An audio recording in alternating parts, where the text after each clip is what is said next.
রবিবার 2 ফেব্রুয়ারি সকাল 9টার দিকে হাতিরঝিল থেকে মরদেহ উদ্ধার করেছে পুলিশ। এ ঘটনায় গ্রেপ্তার 2 যুবক পুলিশকে জানিয়েছেন হাত পা বেঁধে 5 জন মিলে ধর্ষণের পর ওই কিশোরীকে তারা হত্যা করেন। মামলার তদন্ত কর্মকর্তা দক্ষিণ খান থানার সাব ইন্সপেক্টর মেহেদী হাসান জানান, ওই কিশোরী নিখোঁজ হয় গত 16 জানুয়ারি। পরে 19 জানুয়ারি তার বাবা থানায় একটি জিডি করেন। জিডির পর পুলিশ তদন্তে নামে। 27 জানুয়ারি একটি মামলা করেন মেয়েটির বাবা। তদন্তে কিশোরীর মোবাইল ফোনের সূত্র ধরে রবিন নামের এক যুবকের সঙ্গে তার যোগাযোগের তথ্য পায় পুলিশ। গত 30 জানুয়ারি রবিনকে গ্রেপ্তার করা হয়। তাকে জিজ্ঞাসাবাদ করে রাব্বি মৃধা নামের আরেকজন যুবককে গ্রেপ্তার করে পুলিশ।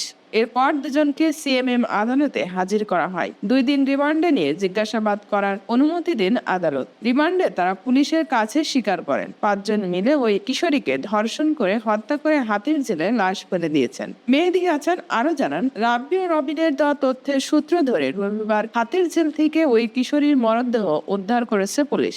মেয়েটিকে হত্যার দায় স্বীকার করে রবিবার আদালতে 164 ধারায় জবানবন্দি দিয়েছেন রবিন ও রাব্বি। সন্ধ্যায় তাদের কারাগারে পাঠানোর আদেশ দেন আদালত। পুলিশ কর্মকর্তাদের ভাষ্য অনুযায়ী কিশোরীকে হত্যার পর মরদেহ বস্তাবন্দি করা হয়। এরপর 16 জানুয়ারি মধ্যরাতে মহাখালী থেকে রিকশায় করে মরদেহ হাতিরঝিলে পুলিশ প্লাজার সামনের সেতুতে নিয়ে আসে অভিযুক্তরা। পরে মরদেহটি সেতু থেকে হাতিরঝিলে ফেলে দিয়ে যে যার বাসায় চলে যান। ঢাকা মহানগর পুলিশের উত্তরা বিভাগের সহকারী কমিশনার দক্ষিণ খান জোন মোহাম্মদ নাসিম এ গুলশান বলেন, ফেসবুকের মাধ্যমে ওই শিক্ষার্থীর সঙ্গে রবিনের পরিচয় হয়। পরে তাদের মহাখালী একটা বাসায় নিয়ে ধর্ষণ করে হত্যা করেন রবিন সহ 5 জন। ধর্ষণের সময় কিশোরীর হাত পা বাঁধা এবং মুখে কাপড় গোঁজা ছিল। হত্যাকাণ্ডে জড়িত অন্য 3 জনকে গ্রেপ্তারের অভিযান চলছে। দক্ষিণ খান থানার ওসি মোহাম্মদ তাইফুর রহমান মির্জা জানিয়েছেন, ওই কিশোরীর বাবা একটি সরকারি প্রতিষ্ঠানে চাকরি করেন। তিনি পরিবার নিয়ে থাকেন দক্ষিণ খানে।